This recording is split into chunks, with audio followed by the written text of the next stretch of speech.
The midday sun was a blistering white flash off the hood of the black Mercedes S-Class.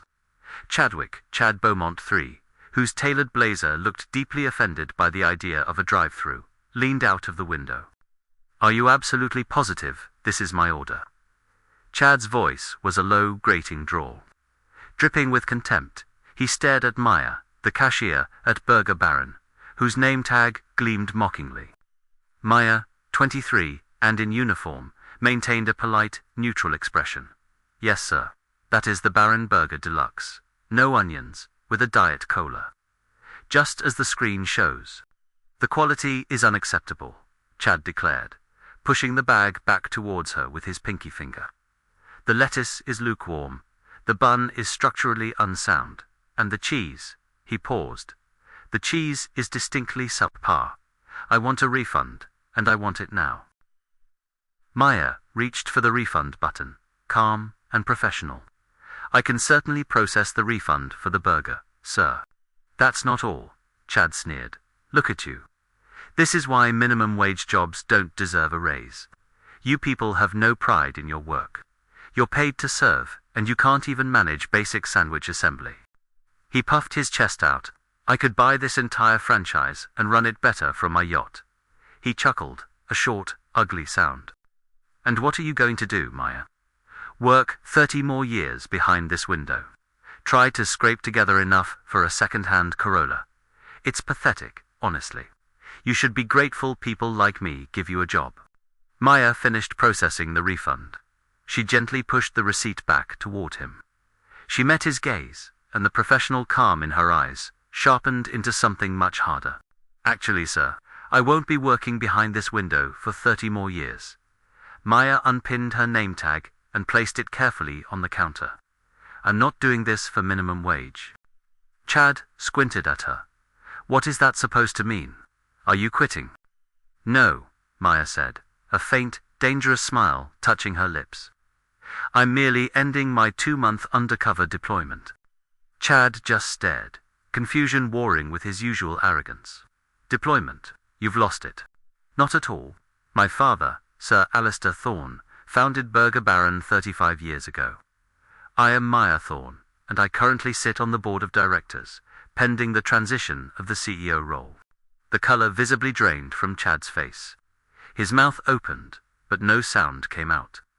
The Mercedes behind him honked impatiently. "For the last 8 weeks, I've been working this branch, specifically tasked with evaluating customer experience and employee treatment," Maya continued, her voice gaining the effortless authority that comes with generational wealth. "I've been observing the systemic issues, the understaffing, the pressure on shift managers, and, yes, the abusive behavior of certain patrons." She picked up his refund receipt and tapped the line that showed the $7.50 credit. "You've just signed a receipt, sir, confirming your interaction with me. I now have you on multiple security cameras, attempting to extort a full refund based on frivolous complaints, and then verbally assaulting a line worker about her value and future potential." Maya reached into the pocket of her uniform shirt, pulling out a slim, silver Carter corporate ID badge with her full name and title embossed in high-relief metal. "You mentioned you could buy this franchise, Mr. Beaumont." Maya leaned into the window, her voice dropping to a silken, lethal whisper. "I own a quarter of the global stock. And as the incoming CEO, my first act will be launching a zero-tolerance for abuse policy, backed by immediate, permanent bans for customers who treat our staff this way." She gestured toward the security camera above her head. "I look forward to discussing your immediate and permanent ban with our legal team, as well as passing your name to our other hospitality investments. Have a terrible day, sir." Maya Thorne turned her back on the sputtering, speechless man and calmly walked toward the back office door. The massive black Mercedes was left motionless in the drive-thru lane, its entitled owner finally rendered utterly silent. The fallout, a boardroom lesson. 2 days later, Chad Beaumont was sitting in the opulent, wood-paneled office of Julian Cross, CEO of Cross Investments, one of the largest private equity firms in the city, and a major investor in several rival fast food and hospitality chains. Chad was nervous, something his ego rarely permitted. I don't understand, Julian, Chad stammered, smoothing his silk tie unnecessarily. It was a tiny incident at a drive-thru. A minor disagreement over a lukewarm burger. Why are you even taking a call about it? Julian Cross, a man notorious for his ruthless efficiency, did not smile. He swiveled his chair to face the sprawling city skyline, his back a cold, silent wall of judgment. It wasn't a minor disagreement, Chad. It was an incident involving the future CEO of a global $9 billion corporation, Julian said, his voice hard as granite. And I took a call about it, because Miss Thorne didn't just ban you from Burger Baron. She sent a full, signed corporate memo, complete with high-resolution video and audio transcripts, to every major hospitality and retail investor in this region. Julian turned back, his expression severe. The memo was titled, Evaluating the Cost of Arrogance on Fiduciary Duty. It was a masterclass in corporate warfare. She used your behavior, your casual contempt, your boasts of buying the franchise to argue that clients who degrade service workers are a direct financial liability because they drive up staff turnover and degrade brand value. Chad's face was ashen, but she can't just blacklist me based on a personal grudge. It's not a personal grudge, Chad. It's a business decision made by an incoming CEO who just spent 2 months observing her core operations, Julian countered, pushing a legal document across the desk. She highlighted a specific instance where you leveraged your social standing to gain a $7.50 refund and then publicly mocked the worker who processed it. She demonstrated that your perceived status creates a toxic environment. Our firm has an investment in Apex Dining, where you're a significant client. Apex has received the same memo, and they've already suspended your corporate account. Julian sighed, leaning back. Miss Thorne isn't just a cashier. She's a Thorne. That family runs the Thorne Global Trust, one of the most respected private capital funds in the world. They don't just invest in fast food. They own airports, luxury hotels, and half the prime retail space you shop in. She didn't ban you from a burger joint, Chad. She ensured that your name, Beaumont III, which you use so frequently to intimidate others, is now flagged internally across a significant portion of the global service industry. They don't want your custom because you make their staff quit, and they don't want your presence because you're a documented, recorded liability. Chad's carefully constructed world of entitlement was visibly collapsing. So what are you saying? I can't even get into my usual reservation at the Regent next week. I'm saying you'll be lucky to get a reservation at the local diner, Julian said bluntly. And I'm also saying that Miss Thorne specifically mentioned your connection to Cross Investments in a footnote, implying that companies who tolerate documented customer abuse might also lack the necessary internal controls for sound investment. Julian picked up his phone. That put me on the defensive, Chad. And I don't get put on the defensive by 23-year-olds in Burger Baron uniforms. As of this morning, all private services our firm provides to Beaumont Industries are suspended, pending a full compliance review of your public conduct.